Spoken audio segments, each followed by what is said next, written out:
Welcome back to the VR Aperture, your source for the most in-depth coverage on virtual reality news and commentary from an engineer's perspective on VR hardware, software, and the virtual reality industry. I am your host, Destroy Troy, and I'd like to thank you for joining us today. We're going to do something a little bit different, get outside the studio and take you for a walk in Shoreline Village in southern, sunny California. And while I'm here, I'll tell you about a couple of pieces of news. There was a recent article by VentureBeat talking about the HTC Global Accelerator X program, where HTC, starting back in 2016, started investing in 21 different virtual reality startup companies.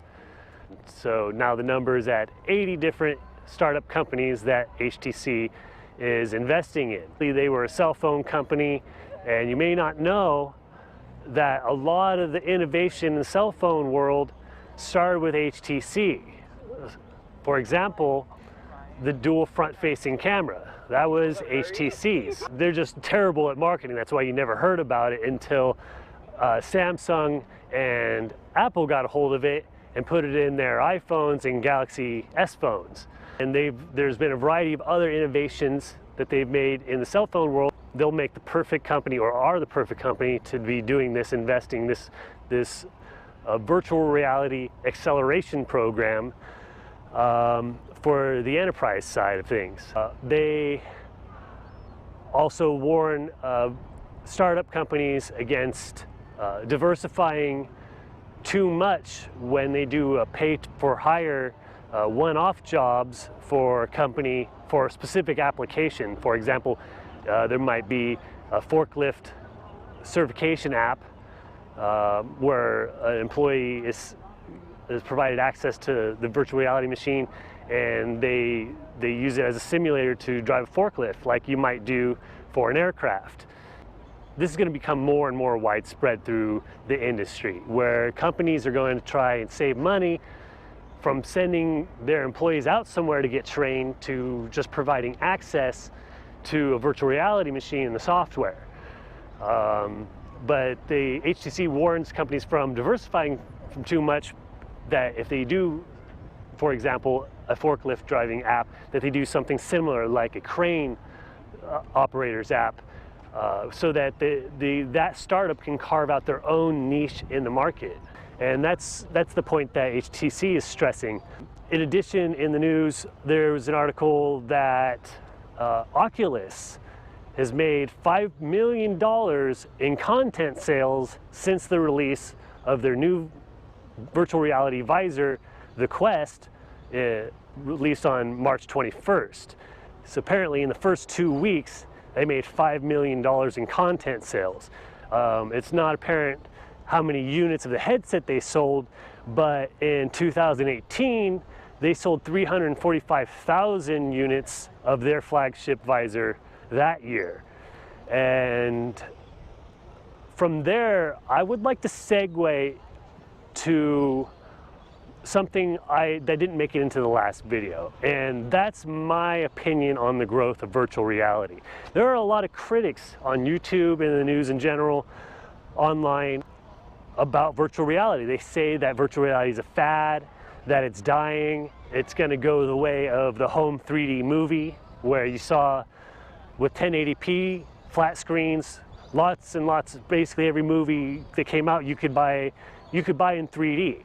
And then the 4K screens came out, and then where's the 3D movies? They're gone.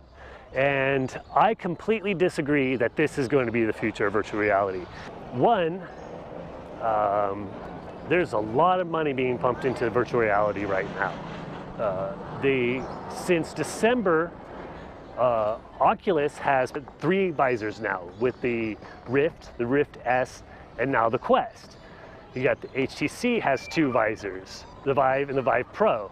And now Valve breaking off from HTC and creating their Index kit, which will be released on June 28th, which, by the way, I'll be doing an unboxing video and uploading it hopefully within a day. So please tune in again, and then we'll be doing a subsequent review video after that. But back to my point, with all these investors, with the number of headsets that have come out, and then now the number of really heavy hitters, big investors like Samsung, HP, Microsoft have all thrown their hat into the ring of virtual reality. Like I mentioned, all those sales from Oculus, which is showing a growing trend. And so the interest in virtual reality is there, and it's just a matter of time.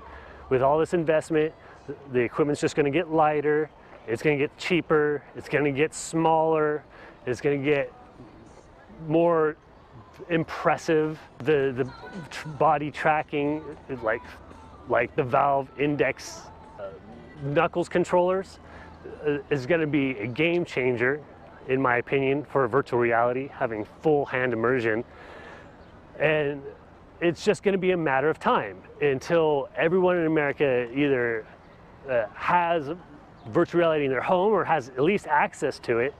And to go back to the VentureBeat article, they phrased it as virtual reality has gone from what is virtual reality to I know what virtual reality is, what can it do for me though? With all these different applications, virtual reality is whatever you need it to be. It's not just a gaming console. It's not just for novelty apps. It's going to be part of our future. That is my prediction.